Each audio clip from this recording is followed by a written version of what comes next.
Good morning, good afternoon, good evening, whenever you might be listening to this. I am your host, Sutton Def, and you are listening to Quiet Storm Sports, a daily Baltimore Ravens podcast where I go over the latest and greatest in Baltimore Ravens news. If that sounds good to you, please be sure to like this video, subscribe to the channel as well, as we will be here all off season long. As you guys know, it's Super Bowl week. It's Super Bowl week. We are getting very might I add, painfully close to getting to the off season here where we have no football for 8 months, but we will be locked in here at PRP. So if that sounds good to you, again, please subscribe to the channel and be sure to like this video. My name is Sutton Def. This is Quiet Storm Sports.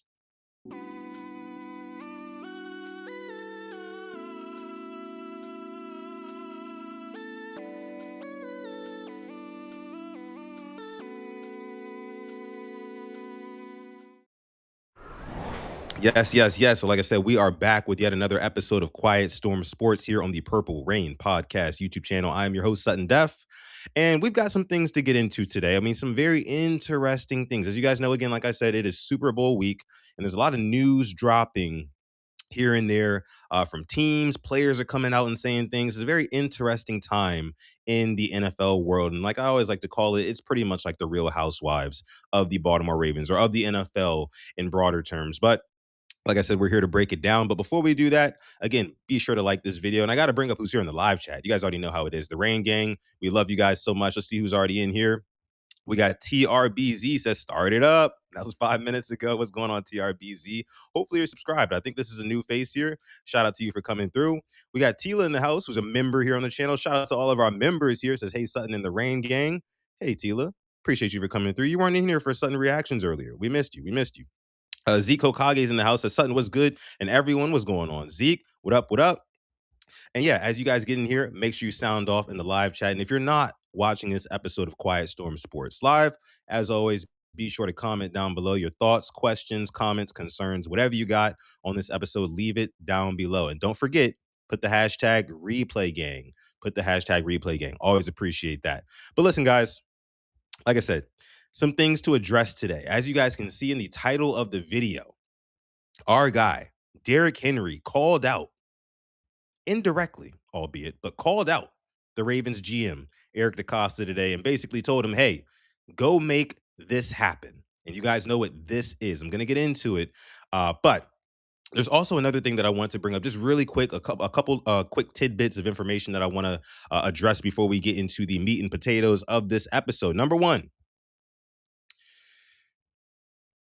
Ravens quarterback coach T. Martin is officially departing the Ravens after so many years coaching up Lamar Jackson and being very close with Lamar Jackson, helping develop Lamar Jackson, and also serving as a liaison, as according to our guy Cordell Woodland, friend of the show, who mentioned the other day on PRP. T. Martin was a liaison between Lamar Jackson and the higher coaching staff. So the offensive coordinator, the head coach, he could relay those messages from Lamar to the coaching staff, and that guy's gone. So that does take a little bit of a hit, I would say, to Lamar Jackson's progression as a quarterback. Hopefully, they bring in somebody who has the skill set and has the kind of relatability and just kind of the willingness to work with Lamar Jackson, who is now a seasoned veteran, might I add. And it's going to be a little bit harder for him to get accustomed to a new quarterback's coach. But at the end of the day, it's going to be pretty tough for Lamar to get used to a new offensive coordinator, hell, a new head coach as well. It looks like a totally new era in Baltimore, and I'm perfectly fine with that personally, but I will be sad to see T. Martin go. After all these years, man, he's been a staple in that coaching staff for years now. And again, man, the relationship that he had with Lamar Jackson was really second to none. So it does suck to see him go. However, it was time. It was time. It seems like they're really turning everything around in that Ravens organization, and I can't be mad at it. I really can't be mad at it. We'll see who the Ravens appoint there, but until then, it's farewell, T. Martin. You did a great job developing Lamar Jackson, and it's nothing but respect to him. And I hope he does well in his future endeavors. Really do. Let me see. We got Shelly Shell, another one of our members in the house. What's going on, Shelly? Appreciate you for coming through. One more thing. We also have our jersey giveaway. It's happening this Thursday, y'all. It's happening tomorrow, as a matter of fact. tomorrow we will be announcing the winner of the Rain Gang Lamar Jackson jersey giveaway. Again, color of your choosing. You still have time to enter. If you're watching this video or listening to this before Thursday at 6:30 p.m. Eastern Standard Time, that will be February the 5th.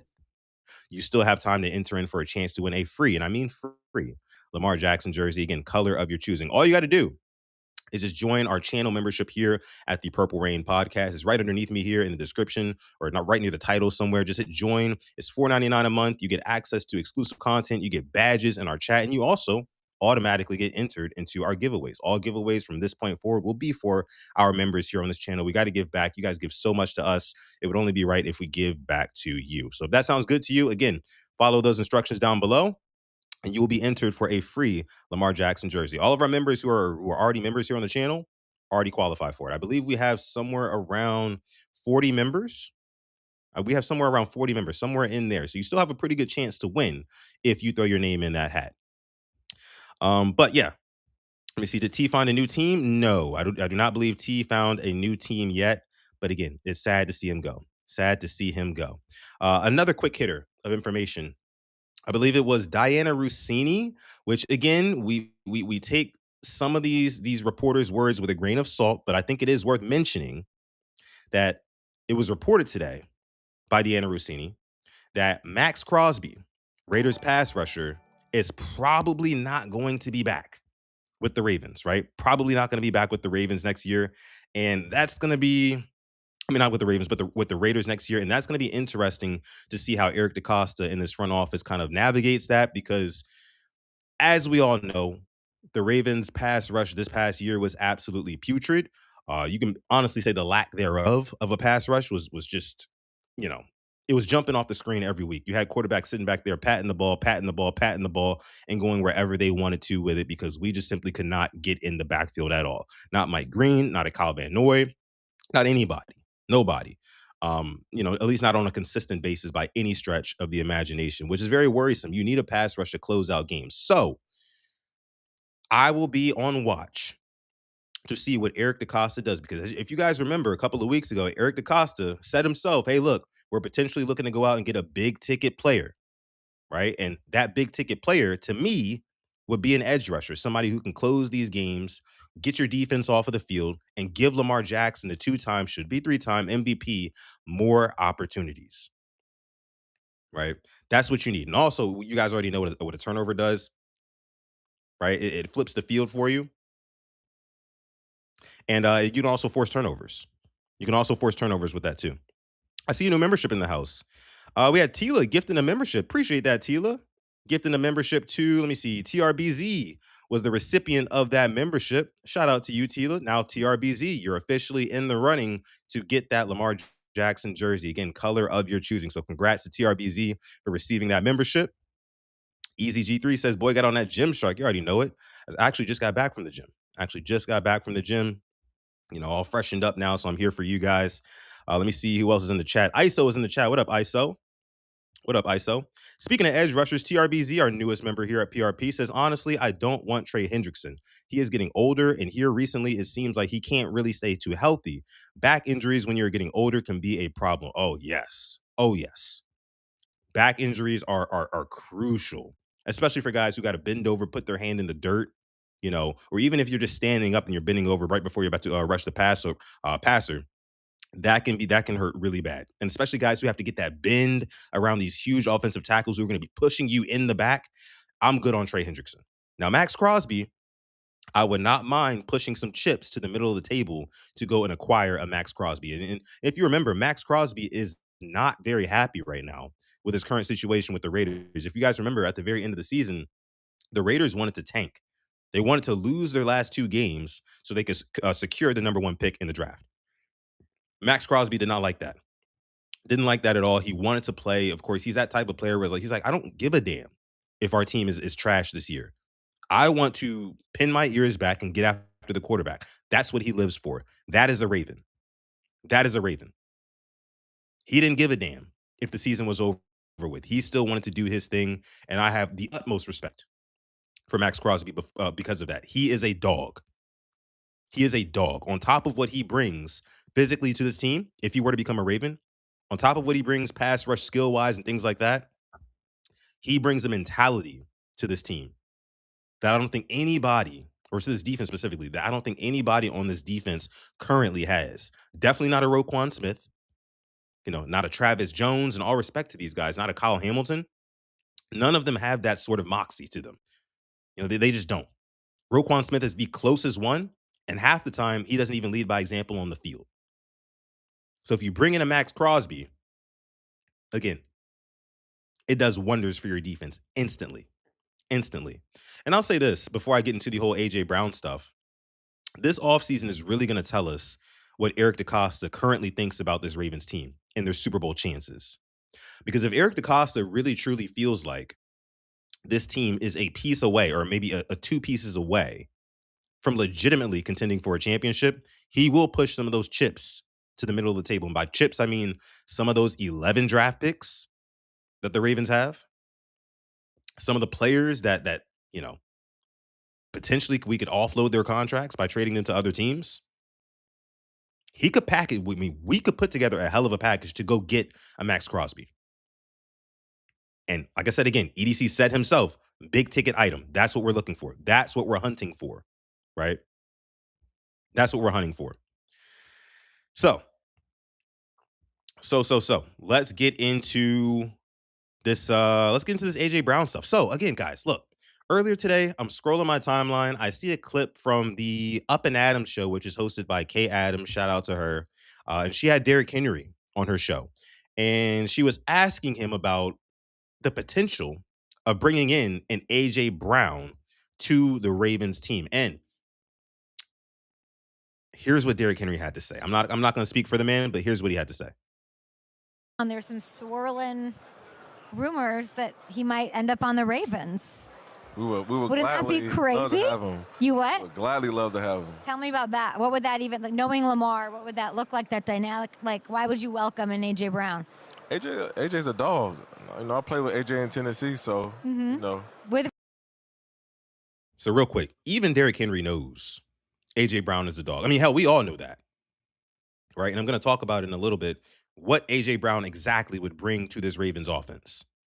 But the fact that he starts off by saying A.J. Brown is a dog tells me that Derrick Henry knows there's a deficiency of dogs in this Ravens roster. Yeah, we're very so, and L likes playing with guys who got dog mentality. And you heard it there too. Lamar likes playing with guys who have that dog mentality. And that's the difference. Okay, you hear me? That's the difference between A.J. Brown playing with a Jalen Hurts and A.J. Brown playing with a Lamar Jackson. If A.J. Brown were to come to the Ravens, that would be the first time. That would be the first time that he's got a real one, that he would have a real one at quarterback. I mean, he went from Ryan Tannehill, who, I mean, all respect to Ryan Tannehill, but you get what I'm saying, to Jalen Hurts, who is just kind of like this, very stoic, almost Russell Wilson-like, forward-facing, is going to say all the right things to the media, but in the locker room, he's probably not one of the guys, right? But Lamar Jackson is totally different, right? He wants somebody with that dog mentality because he's going to be able to reciprocate that energy. So he'll love AJ. He'd be a good fit for Lamar, you gladly, think? come on over. Make come on the over. right here. Tell. I mean, it's a rumor. Please. AJ, come to Baltimore. Let's go get this ring. You got one in Philly. Y'all did that. Y'all think you're maybe an A.J. Brown a piece away, like an A.J. Brown. That is a Super Bowl winning piece. He's done it before. Yeah, I mean, we got A.J. Brown, like him and Zay. That'd be crazy. And then Bate, that'd be crazy. That'd be Mark. Got to get Likely back. Ooh, we cooking. All right, so you heard it there. I mean, and he honestly opened up, Derrick Henry. He honestly opened up more than what she asked for. He said, get A.J. Brown, and we got Zay Flowers. We got Rashad Bateman. We got to get Likely back. I think he's talking to Eric DeCosta directly. I think he's talking to EDC directly. Hey, EDC, we are only a piece or two away. Go get an A.J. Brown, add him to this offense, and let's ride. Now, when we talk about what exactly A.J. Brown brings to this offense, I can't help but think and compare AJ Brown at 28 years old coming to the Ravens, I can't help but compare that to yesteryear, all the way back to 2012, when the Ravens bought in a 29-year-old Anquan Bolden, who was the exact same archetype of receiver that AJ Brown is. Big body, strong hands, and a dog. And it's no coincidence, or maybe it is, that they are the same age. If the Ravens were to bring in an AJ Brown, they would be bringing in AJ Brown at the same age as what they when they brought in Anquan Bolden, that 28, 29 range. So still in the prime of their athletic career. And when we start to talk about, again, what exactly AJ Brown would bring to this offense, you're talking about a guy who you can line him up in the slot, you can line him up out wide, and Lamar Jackson's going to be able to find this guy. He's a big body target, again, with strong hands, not afraid to go over the middle. I think about it like this, right? Let me set the scene. Imagine it is late December or hell, January, playoff game. Cold as hell outside. You got 3rd and goal from the 3-yard line. You're down 5. You need a touchdown with only, I don't know, 3 minutes left in the game. You line up AJ Brown in the slot and have him just run a simple slant over the middle. Use your body to wall off the defender, and Lamar Jackson's going to get it to you. He's going to put it right on your numbers. Who do the Ravens have currently that can do that sort of thing? Against press man, get off the line, use his body to wall off the defender, and make a strong catch in the end zone. Who do we have? I don't trust Andrews in the playoffs to do that. Isaiah Likely is not really that type of tight end. Zay Flowers is not seeing the ball at all in the red zone. Rashad Bateman, hate to say it, but I think Rashad might be gone. As much of a Bateman truther that I am, I think Rashad might be gone. So if you bring in an AJ Brown, he automatically gives you that red zone threat, that red zone weapon when you really need one, right? And I say this all the time as well. If you're playing on CBS, and it's, again, that same situation like I just said, 3rd and goal, you're down 5, playoff game, you need one. Who's going to run that slant over the middle and make a strong catch? Again, you're playing on CBS. You got Jim Nantz and Tony Romo calling the game. They're going to circle AJ Brown with a yellow highlighter and say, hey, watch out for this guy. You know what he wants to do. It's going to be scripted. They're going to go to AJ Brown on this play. And that's exactly what we do, and the defense can't stop it. That's what the Ravens need. That's what Lamar Jackson needs. He needs a reliable receiver that he can trust when the going gets tough, right? When you need one, when you need those gritty yards, when you need those gritty catches. Everything right now with the Ravens is too pretty. Zay Flowers, love him, sort of, but his game is too pretty. AJ Brown can make it ugly. He can win ugly. And that's what I think AJ Brown would bring to this Ravens offense. Not to mention, the Ravens are already bringing in a new offensive coordinator in Declan Doyle, who I know for a fact would be able to scheme that guy open. The new ideas. I mean, I think back to, again, I don't mean to keep rewinding back to 2012, but I remember back in 2012 when the Ravens fired offensive coordinator who was a Cam Cameron at the time, and they brought in Jim Caldwell, and they ended up winning a Super Bowl. Anquan Bolden's production went up. They found ways to get him open. Look, all I'm saying is this. We're going to talk about, the cap and all that, and if it would be feasible or not. We're going to talk about that next.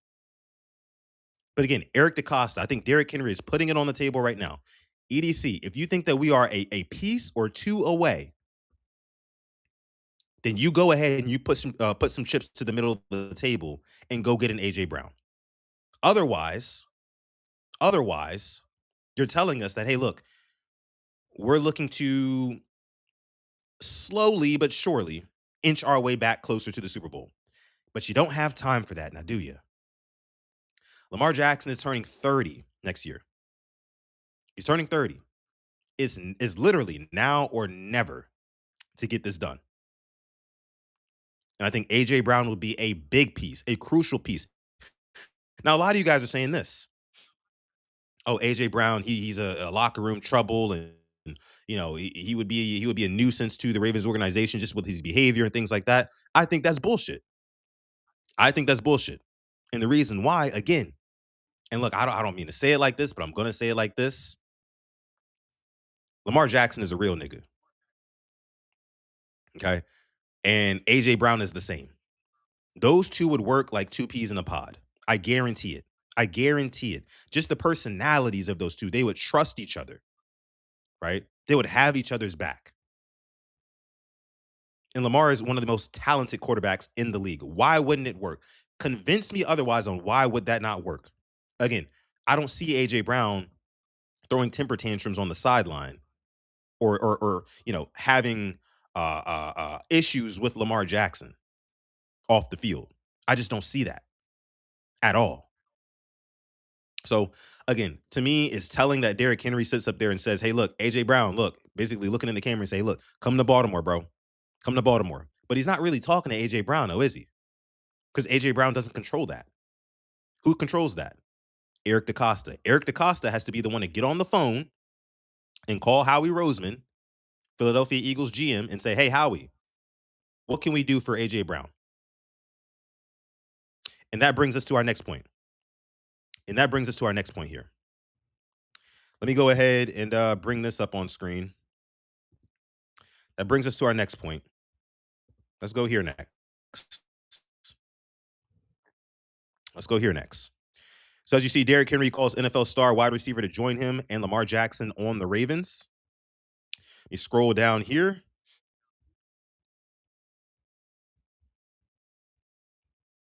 Yep, so he's recruiting him. Derrick Henry says, "I gladly love to have him." Henry said when talking about rumors linking Brown to the Ravens, "AJ is a dog. I played with AJ in Tennessee with Mike Vrabel. Come on over." Again, not talking to AJ, talking to EDC. AJ Brown don't control that. In this past year, Brown caught 78 passes for 1,003 yards and 7 touchdowns. His season finished on a low note as he dropped multiple passes and was seen going at it with Nick Sirianni during the wild card round loss to the San Francisco 49ers. Here's the thing. Here's the beautiful thing, honestly. AJ Brown ending the season, dropping a couple passes here and there, honestly lowers his price. It lowers his price and it helps the Ravens, EDC, in negotiation tactics. Hey, well, AJ Brown, a little bit of an aging receiver. Yeah, he had a 1,000-yard season, but barely ended the season with some bad drops. What can you do for AJ Brown? What's the best you can do, Howie? Eric the Don DaCosta. This is the time, and we haven't called him that in ages. But this is the time to turn back into the Don. Take a lesson from Steve Bisciotti. Take a risk. It's time. You do not win Super Bowls by not taking risks. The Rams took a risk. They won a Super Bowl. And they damn near got back to another one. The Eagles took a risk, mortgaged their future. They got to a Super Bowl and won it.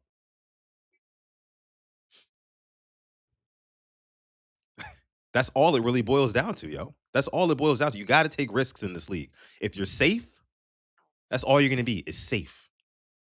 And you're going to be in purgatory. Safe equals purgatory. You're not going to make it to the promised land, but you're not going to be ass either. But what's the point if you're not making it to the promised land? The only reason why guys play this sport to begin with is so they can win a championship and hoist that Lombardi at the end of the season. That's the only reason. So you as a GM, Eric DaCosta, you have to position yourself and your team to get there by any means necessary. Let me keep reading here. Speaking with Philly Sports at Super Bowl opening night, Diana Rossini of The Athletic said that she sees a trade involving Brown happening given the tensions between the player and the team, which are very clear. We all know that he's very disgruntled with Nick Sirianni. He doesn't really like him. And Jalen Hurts, he's not really the most fond of either. And I can see why Jalen Hurts, again, comes off as this guy who's like, yeah, I'm the quarterback. I'm not going to say much. I don't hang out with y'all outside of practice or outside of the games, whatever. I'm just here, and I'm going to give you a bunch of isms and whatnot. I'm gonna say some movie quotes and whatnot and sound really good and smart on stage, but it kind of comes off a little bit fake. And AJ Brown is about that real. You can tell he's about that real. And guess who else is about that real? Again, Lamar Jackson. Let me keep reading though. Let me see. Rossini says, I have a feeling it's going to resolve itself by AJ no longer being in Philly. Rossini said, that's where I think it's going to head. I don't know that for a fact yet. And that's okay. Again, we take what Diana Rossini says with a grain of salt, but based off of what we know in the relationship between the AJ Brown and the Philadelphia Eagles, they're on the outs. They're on the outs. Now, this part down here is the most interesting part to me. I've just highlighted it for you guys. By the way, guys, like the video. If you are enjoying the content, be sure to subscribe to the channel as well. And if you want a chance to win a free Lamar Jackson jersey, winner announced tomorrow, consider joining our channel membership. We will be announcing the winner tomorrow on PRP Thursday night episode. All you got to do to join is just join our channel membership. The insider noted that a second round pick could unlock negotiations with the Eagles. Now, if that were to be true, a second round pick is the asking price for AJ Brown from the Eagles. Would Eric DeCosta come up off of one of those second round picks? Well, we only have one, but you guys get my point. Would he be willing to come up off that second round pick? A lot of you guys would automatically answer no, just because of the history, and we know how much Eric DeCosta values draft picks. It is firmly within his football philosophy that draft picks are more important than spending money on proven commodities. That's just how he operates, right? So let's take a look, shall we, at the Ravens' recent second round picks. Let's pull that up on screen here, shall we? Let's see. Give me a second here, guys. Because it's not all, sunshine and rainbows when it comes to second round picks. It's not. Share this, pull this up on screen. Again, y'all, please be sure to like this video. Subscribe if you are enjoying the content. My name is Sutton Def, and you're listening to Quiet Storm Sports on the Purple Rain Podcast YouTube channel. All right. So here we go. You guys can see all of the second round picks the Ravens have made in past years. And what I want to do is I want to judge Eric DeCosta fairly, of course. I want to judge Eric DeCosta on his past 5, specifically, second round selections in the NFL draft. And if you guys could do this with me, that would be great. So what we're going to do is we are going to go with either a not guilty, a guilty rating, or an exoneration, right? So we will omit Eric DeCosta from any fault for this player not panning out, right? Let's go through them. Mike Green, second round pick, was the 59th overall pick, was projected as a first rounder, but some behavioral issues and some allegations in college came up, and that's why he ended up falling. Mike Green, I will say that we will exonerate Eric DeCosta because honestly, the jury is still out on it. The jury is still out on Mike Green. We don't know whether or not Mike Green is going to be a high-level starter or a star, dare I say. However you feel about Mike Green. But that's just me. Next one, Roger Rosengarten. Roger Rosengarten has played 2 years with the Ravens. He was a 62nd overall pick in 2024. He's played with the Ravens for 2 seasons. His first season, not bad. Okay. Second season, took a little step back. He regressed. And the reason why I know that is because I have a lot of well-respected film guys that I follow. Sip to Tally Films, Coach Evans, All 22 Films, Coach DC. Shout out to them. I watch a lot of their videos. And I do my own research as well. I watch my own tape as well. And multiple times this season, you saw Roger Rosengarten losing his one-on-one matchup at right tackle. But he's only in his second year. So I will also exonerate Eric DeCosta for that pick as well, because largely the jury is still out. So far, we have a first-year guy who we don't know if he's going to be good yet. We have a second-year guy who we don't know if he's going to be a staple on this offensive line. So far, it's not really seeming like the second-round pick is all that valuable, especially if in exchange, you can get a proven commodity for Lamar Jackson to take his game to the next level. Let's move on. David Ojabo. Damn it, guilty. Guilty, guilty, guilty. That is a certified, bona fide bust, if I've ever seen one. David Ojabo. Drafted in 2022 and ain't done a damn thing for the Ravens. I told Alex last week, his best highlights come in the preseason. Quite simple as that. What does this guy do on Sundays? You can pull up tape on David Ojabo and he is glued to whatever tackle he's trying to beat. Glued to him.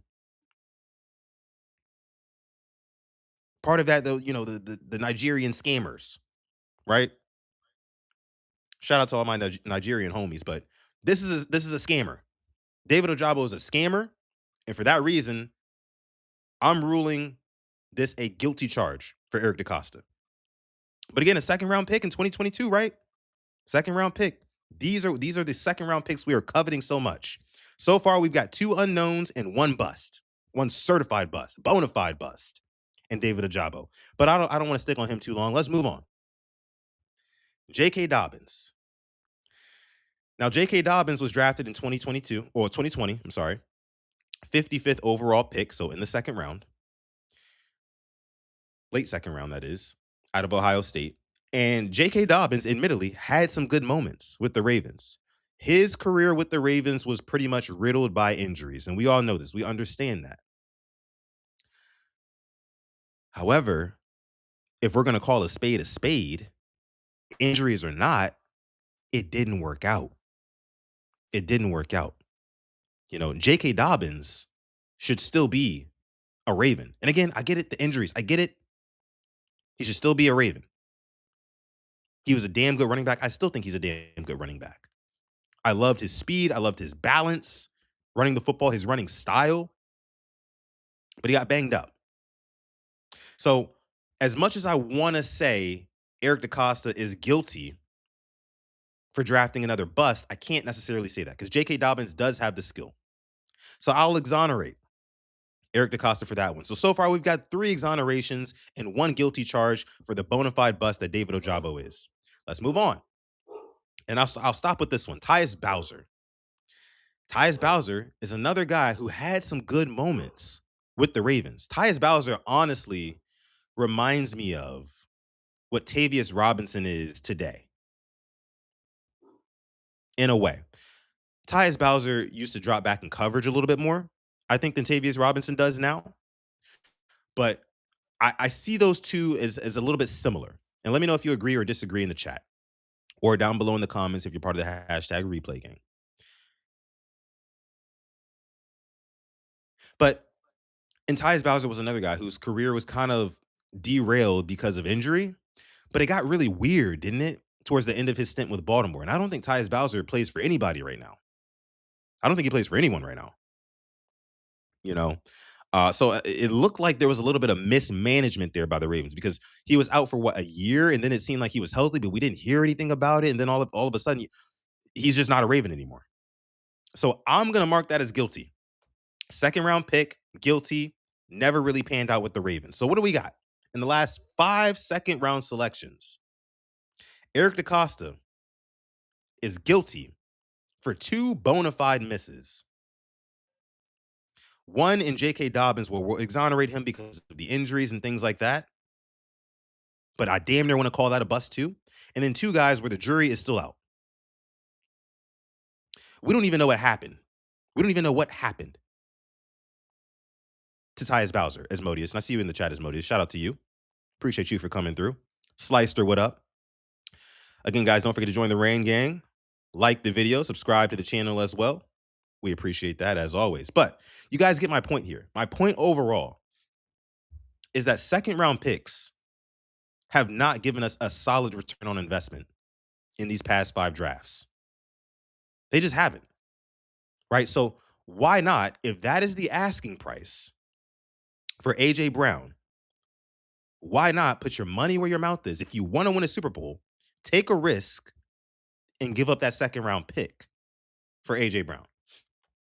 Now, if Eric DeCosta really, again, becomes Don DeCosta, like we used to know him as,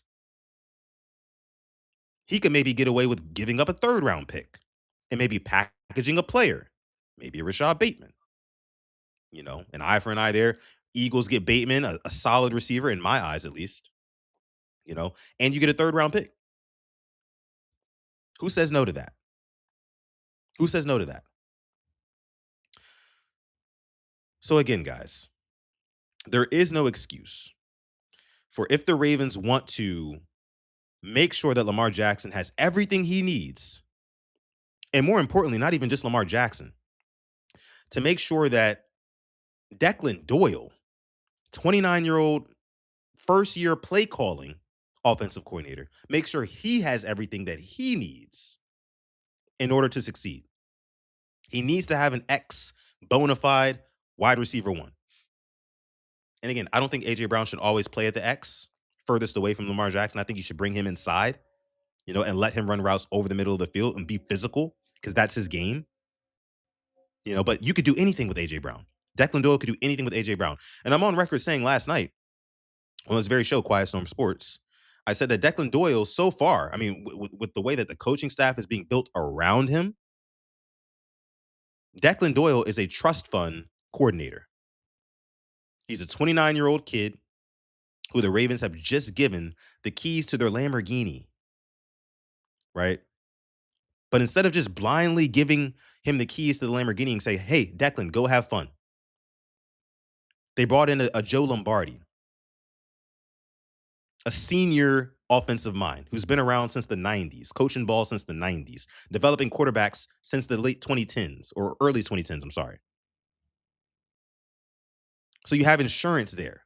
You have pieces around Declan Doyle. Of course, you have Lamar Jackson. He has Derrick Henry. He's got Zay Flowers, Mark Andrews for the next 3 years. I think with the cap going up, they'll re-sign likely as well. Why not make it undeniable? Why not make it foolproof? And again, put your money where your mouth is and go get him A.J. Brown as well. Who says no?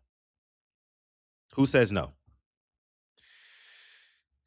As Modia says, A.J. Brown or Mike Evans, I'm going A.J. Brown all the way. And I've seen some people say, yeah, the Ravens should just go get Mike Evans. Sure. However, Mike Evans, to my knowledge, more injury prone. If I'm not mistaken, a little bit older. And the type of receiver that Mike Evans is, I think fits NFC football a little bit more than AFC and AFC North specifically football. A.J. Brown fits perfectly. Chef's kiss in the AFC North. He's big, he's physical, he's gritty, and he fits the bill of what a Raven is. So I'm going A.J. Brown over Mike Evans for my money. I am. Mike says, is Sutton making sense? I don't know. Let me know. Let me know if I'm making sense. Let me know down below in the comment section if you're watching this after the live stream, whether or not I'm making sense or not. I feel like I am. I'm really speaking from my heart here. I'm really speaking from my heart. I just got back from the gym. I was doing my curls and my pull downs and all that good stuff. And I was just thinking to myself, like, A.J. Brown would be fabulous for AFC North football. I think back to early in A.J. Brown's career when he played with the Titans. And I believe it was a regular season game where A.J. Brown was just bullying us. That type of bully ball. I mean, he bullied Marlon Humphrey on one rep. I know you guys probably remember that. And for a touchdown, too. Now, of course, that was some years ago. But A.J. Brown still got that in his bag. He has still got that physicality in his bag. So, 86 Ghosts, appreciate the membership, man. 86 Ghosts, join the Rain Gang. He is automatically now in the running to win a free Lamar Jackson jersey tomorrow, which we will be announcing the winner tomorrow on PRP at 6:30 p.m. Eastern Standard Time. Again, you still have time. If you want to be entered in the running to win that, all you got to do is join our channel membership, and you're automatically entered. But thank you so much, 86 Ghosts. We appreciate you, brother. But yeah, A.J. Brown fits perfectly. Fits perfectly. Let me see. So Tila says this. The only thing that concerns me about A.J. Brown would be the money. Would he be real expensive? Here's the next part of it. Right? Let's go here. Let's go here. Let's see. Can we transition over? Oh, I got to bring it back up here. I got to bring it back up again. Got to bring it back up again here. 1 second, y'all. Here we go. Here we go. Here we go. Boom and boom. All right. So it should be coming up on the screen now. Here we go. The title of this article says, "Can the Eagles trade A.J. Brown simply from a financial perspective?" Now, this article talks about whether or not it is financially feasible for the Eagles. It has nothing to do with the Ravens in this article, but for the Eagles to trade away A.J. Brown. As we know, he signed a contract extension in 2024 with the Eagles. And in this article, it talks about the ramifications of trading him. Now, let me see. Let's go down here. I'll read through this article with you guys, and we'll talk about whether or not it makes sense for the Ravens to go ahead and acquire him in a trade. Let's see. This offseason will be about a month longer than last year's, and the merits of trading A.J. Brown will no doubt be a heated debate until a decision on his future with the team is made. But before we get to all of that, let's first examine the financial feasibility of trading A.J. Brown, who signed a 3-year extension worth $92 million during the 2024 offseason. If A.J. Brown is traded this offseason before June 1st, the Eagles would incur a dead cap charge of $43.5 million. Worded another way, he would count for $43 million on the Eagles cap in 2026 while playing for another team. If the Eagles simply kept him, Brown would count for $23 million on the 2026 cap, and you know he would be playing for the Eagles. The dead cap charge would still be $43 million if he's traded after June 1st, but $27 million of it would count towards the 2027 cap. Now, it says like, okay, well, with all that being said, that means he's untradeable, right? No way you can incur that type of cap hit down the line. No way, right? But no, dead cap is not a term that should scare Eagles fans, nor should it scare Ravens fans. And here's why. Sean Coles, appreciate the membership, man. Automatically in the running to win that Lamar Jackson jersey, announcing it tomorrow. Appreciate that. So let me see. With the way that the Eagles operate within the confines of the salary cap, they are always going to have high dead cap numbers. In fact, they've landed in the top quarter of the league in dead cap each of the last 5 years, despite having a pretty good recent hit rate of successful signings relative to the rest of the league. Now, here's where, let me see. Let me scroll down a little bit here. Let me see. It says, spoiler, they will almost certainly be among the league leaders in dead cap once again in 2026. One of the great advantages the Eagles have is the way they are willing to structure player contracts. They get use of players now, get charged for their services on the salary cap later. And this is not exclusive to the Eagles, guys. Every team in the NFL does this. They make the cap work. I mean, you heard Steve Bisciotti talk earlier, right? Sean Coles with the 5 gifted memberships. Appreciate that, Sean Coles. Appreciate that. Oh, my goodness, man. Handing out. I mean, Santa Sean here, blessing the people, blessing the Rain Gang with the memberships. 5 of you are automatically now in the running to win that free Lamar Jackson jersey tomorrow. You heard it here first. We will be announcing the winner tomorrow. So let me see who got it. ISO, you're now a member. Casey, you're a member. Tactical Precision Training, you're a member. Joanne, you're a member. JD, you are a member. And all of you guys who I just named will be in the running for that free jersey that we will announce tomorrow. Respect. Big respect to Sean Coles, man. Big respect to Sean Coles. Let's give him a little round of applause here. Clap it up for Sean, y'all. That's tough. That is very, very tough. Oh, and look, we got Asmodeus. Dropping 5 more gifted memberships in the chat. Shout out to Asmodeus, man. Asmodeus always coming through, always supporting. That's my dog right there, man.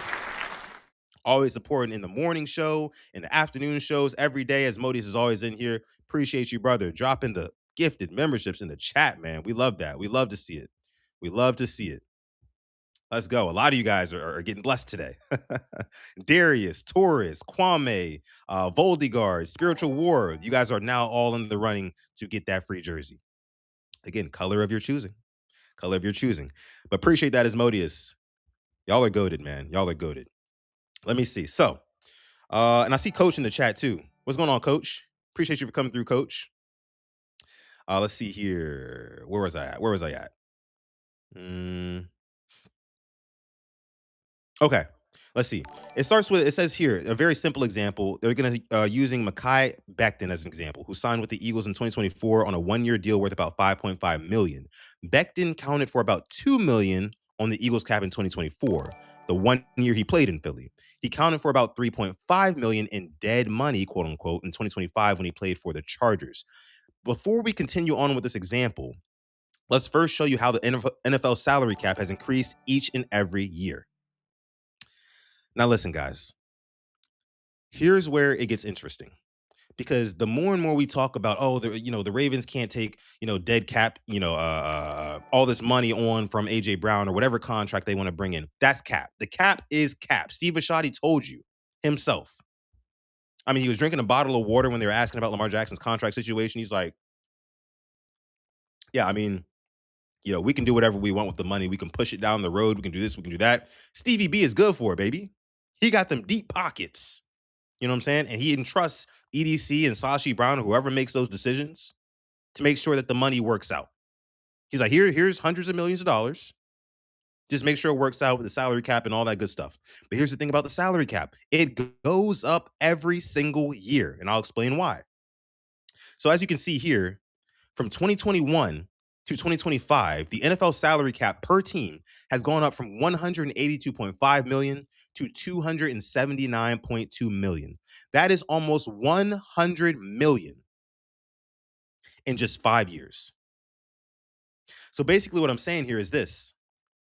The Ravens have leeway. They have space to make big moves like this happen. It all comes down to a matter of what they're willing to give up for an AJ Brown. That's what it comes down to.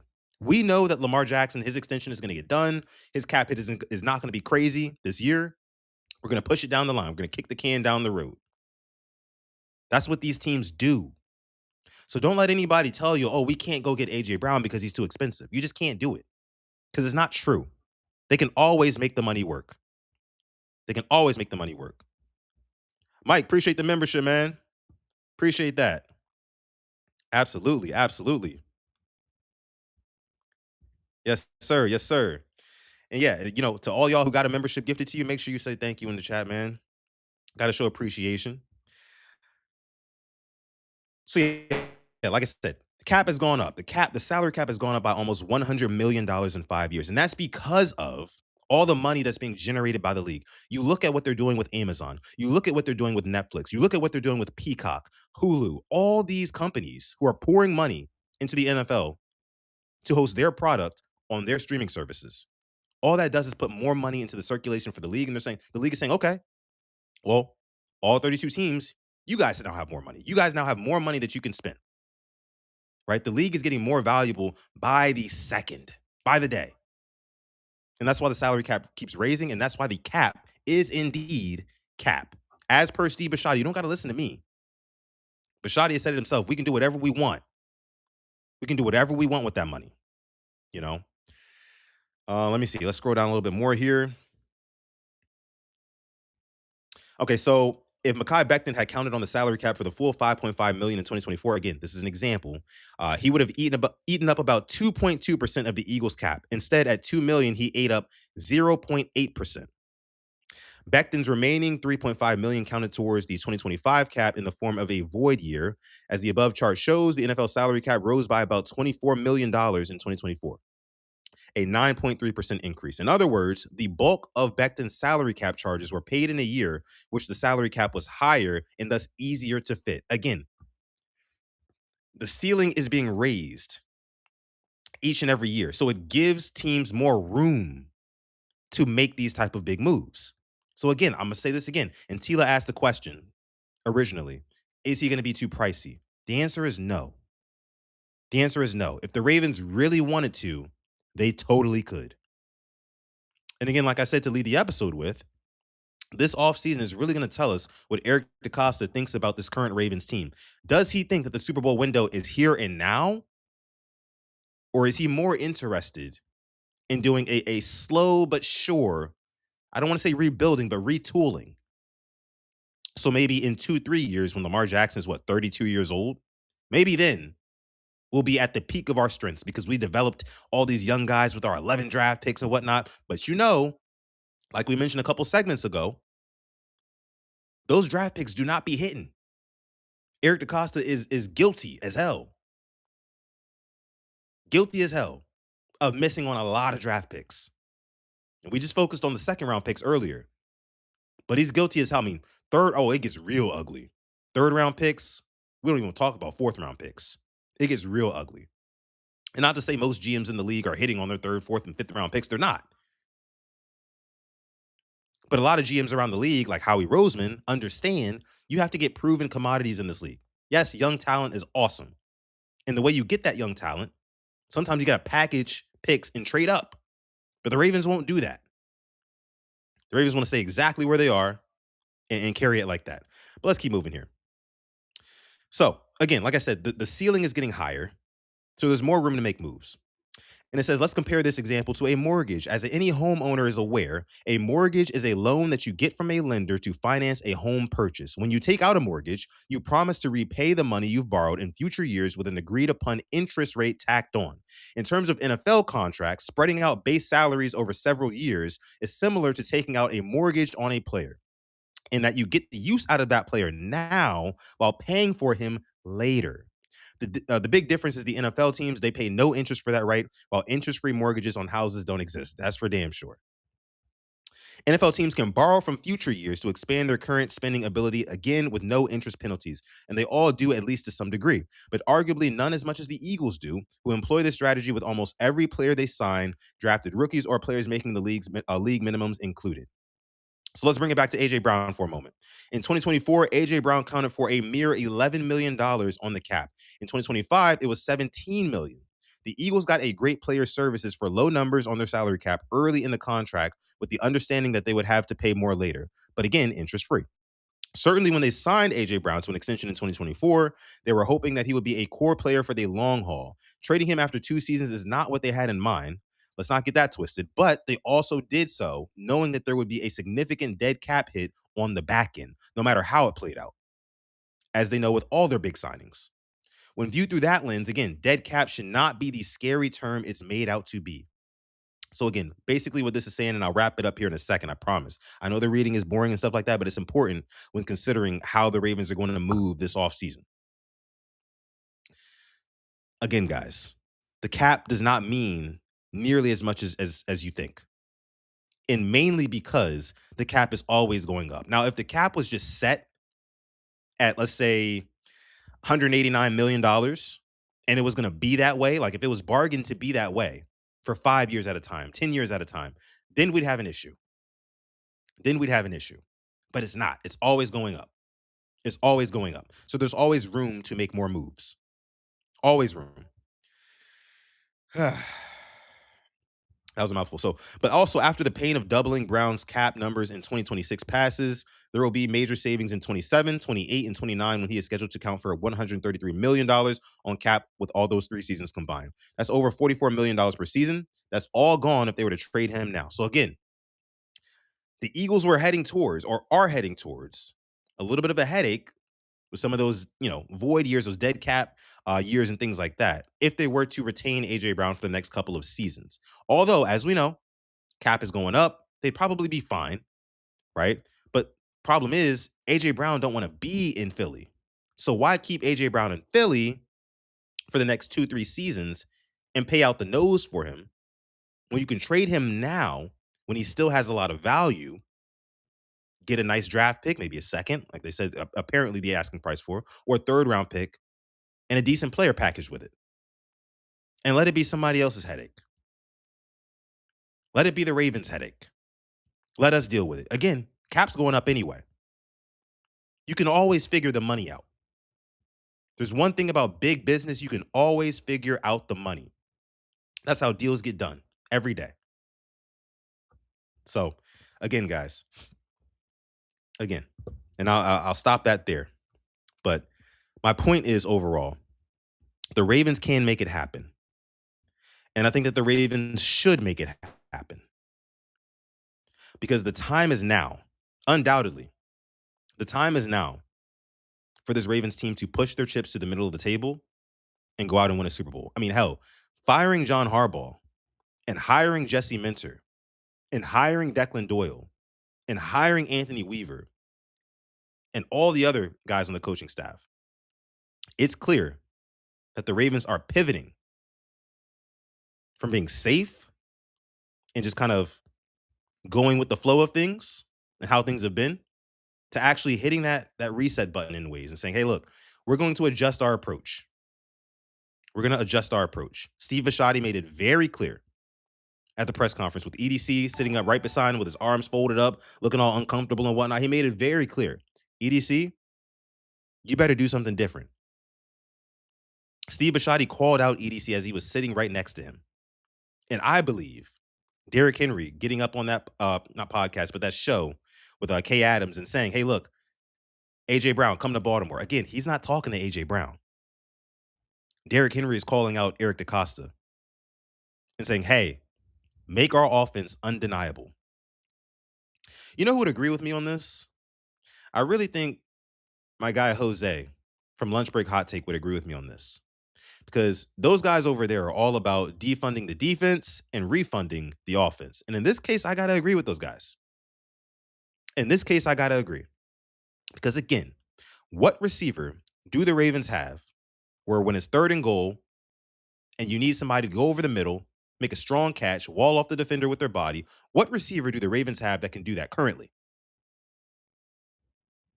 And don't you dare say Rashad Bateman, because he's not that guy. Don't you dare say Zay Flowers. I wouldn't even take you serious. Don't you dare say Isaiah Likely. He's not that type of tight end. Mark Andrews, not really.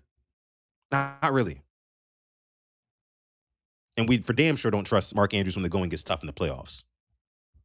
So you guys get my points, man. D-Hop is already talking about playing for every other team in the NFL. I think he's gone. He's gone. He's going to be a Buffalo Bill or somebody like that next year. I truly do believe that. But like tactical precision training says, the time is now. It's time to stop beating around the bush in constructing this roster. It's time to stop beating around the bush and then being surprised when you don't find any fruit in that bush. No, you got to take an axe to it. Sometimes you got to go and dig deep. And that's what the Ravens need to do. And hopefully Eric DeCosta does it. Thank you guys for the subscriptions. I think we got Stu's Green Thumb. Appreciate that, Stu. Appreciate that. As Modi says, I still stand by my stance on the trenches. And you know what? That's a good point. That's a good point, Asmodeus. I don't want us to forget about what the Ravens need to address first and foremost. I think that you go out and either you buy the next Kevin Zeitler, right? I'm fine with Stanley and Rosengarten as bookend tackles. I'm cool with that. Find a way to keep Linderbaum, especially if we're going to be running a lot of zone runs and things like that. Linderbaum is pretty good at that. He's pretty good at that. So, like moving with the offensive line as one unit, one way or another, he's pretty damn good at that. So you got to find a way to retain Linderbaum. Again, make the money work. I don't care how you got to do it, but make it happen. It's your job, EDC. But I think you got to go out and either buy the next Kevin Zeitler or draft your guard of the future high. If it's your first round pick, so be it. And I know what they're thinking. Like, oh, we don't really want to draft an offensive guard at 14, do we? You kind of have to. You kind of have to. I mean, either a guard or a D tackle. We still don't know. The jury is still out on Nnamdi Madubuike. We don't know if he's going to be back. But I think that first round pick has got to be trenches in some regard, in some capacity. And if you don't take that second round pick and send it to the Eagles for A.J. Brown, that pick should also be trenches. Which is why if you're Eric DeCosta, I'm taking a 3rd round pick and I'm taking Rashad Bateman.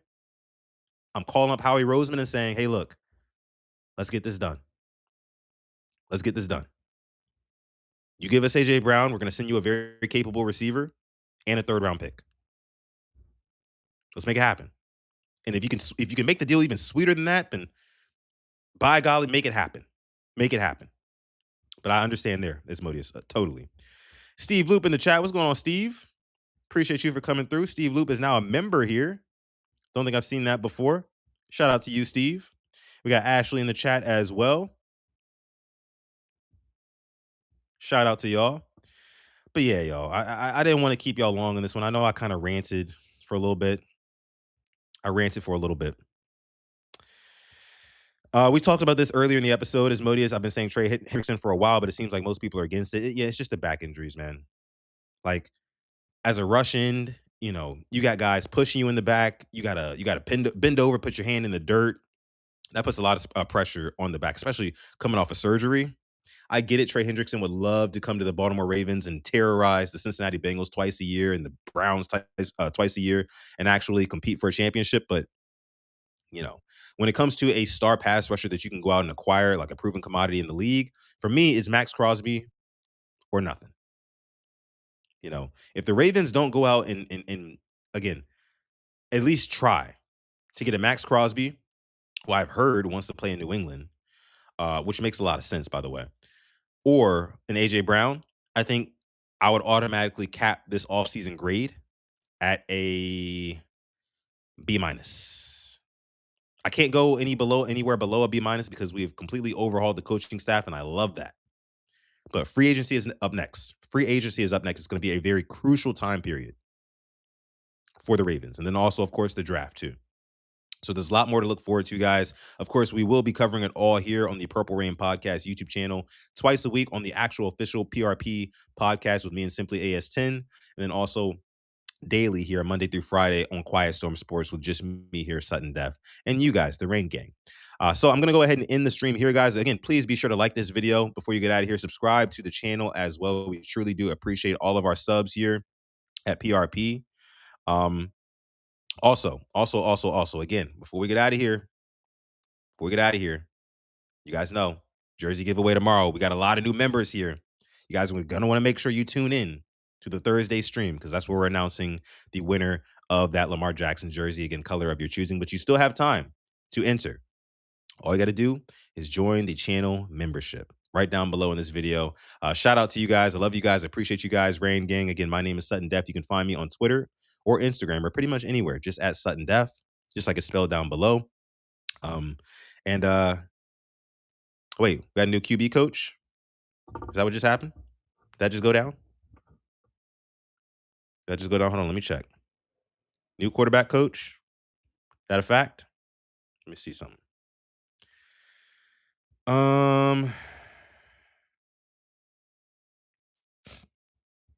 Okay, we did. So before I get out of here,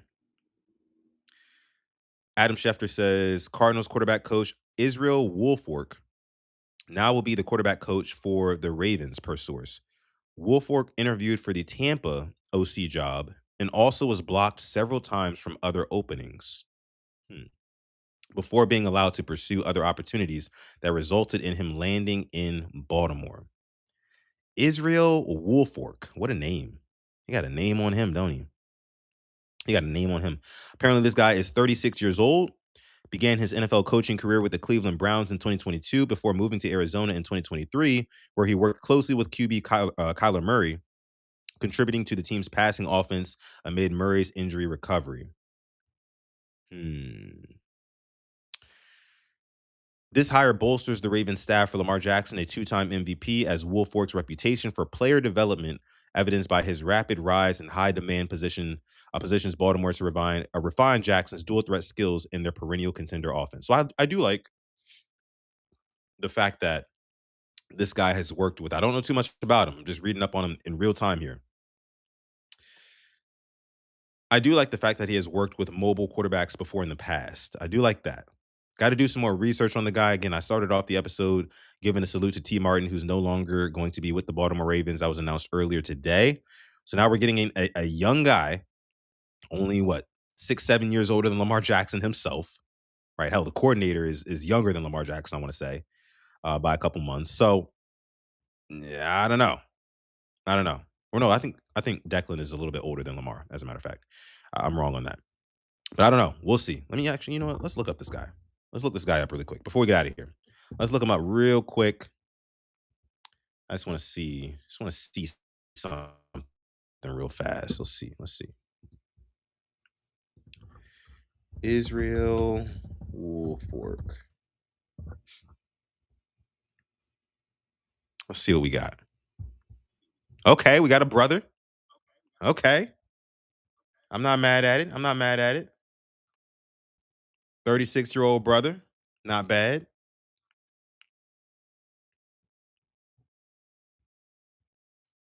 Okay. Born in 1990, went to Grand Valley State.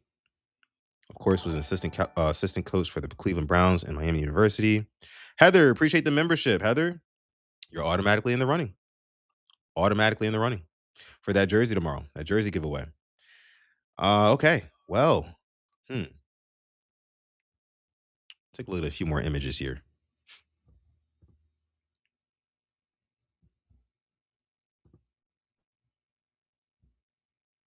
Okay, so I mean, a young brother in the building who has worked with mobile quarterbacks before in Arizona. I can't say I hate it. All he's got to really do is develop a relationship with Lamar Jackson, which I don't think it'll be very hard to do. Again, I don't know too much about this guy yet, but so far I'm liking it. I got to do some more homework on the guy, and we will report back tomorrow on Thursday's episode of the show. So again, guys, with that, no beard, exactly. No beard. He's actually the complete opposite of a beard. I was looking for one too, Tila, but you got nothing. You got a little bit of a butt chin here. That's about it. A little bit of butt chin. That's about it. A little butt chin. That's all good though. All good though. Again, appreciate y'all for coming through. Be sure to tune in tomorrow for episode 378 of the Purple Rain podcast. Love you guys. Appreciate you guys. And until the next video, stay positive always. Test negative and never ever forget, even on the rainiest of days, to call God. It's been another episode of Quiet Storm Sports, a beautiful episode of Quiet Storm Sports. Thank you to all the donators, all the gifted memberships, all the likes, the subscriptions, everything like that. We appreciate the super chat donations. We love it. I appreciate y'all. And I'll catch you guys in the next video. Peace.